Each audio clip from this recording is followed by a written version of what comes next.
On the test, you'll come across something called rhetorical synthesis questions. Now, these questions look somewhat convoluted. They tend to have a lot of words in them. But if you actually cut through the noise, I find that they're some of the easiest questions on the test because they're very, very literal. So my advice here is just answer the darn question. Give the question what it's looking for.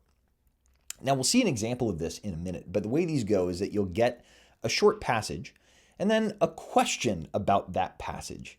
And the question will usually start something like this. The author wants to emphasize or highlight or give an example. And then it'll say which answer option does this. So let's take a look at a practice question. All right, pause the video and give this question a shot. It's wordy, right? But when it comes down to it, it's actually just asking for something very, very simple. The student wants to highlight Lamar's lesser-known achievements. Which choice most effectively uses relevant information from the notes to accomplish this goal? Well, first off, where in this quote-unquote passage do we hear about her lesser-known achievements? Well, it's going to be here, right? Starting here. Few people are aware, lesser known, that along with her acting, Lamar was an accomplished inventor. And then we get into some more examples down there.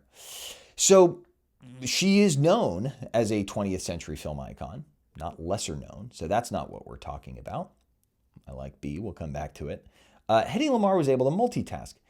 I guess you could say that's true, but does that use exact information and highlight her lesser known achievements? No, it's very, very general, right? We're looking for a specific example or a specific part of the passage that highlights that. Hedy Lamarr was popular for her magnetism. Well, again, here I'm looking for her lesser known traits. So I'm left with answer option B, and sure enough, that does what I need it to do. Hedy Lamarr is responsible for developing applied technology for torpedoes. That's her lesser known accomplishment, and that's an example of what she did. So the correct answer here is B. Just answer the question.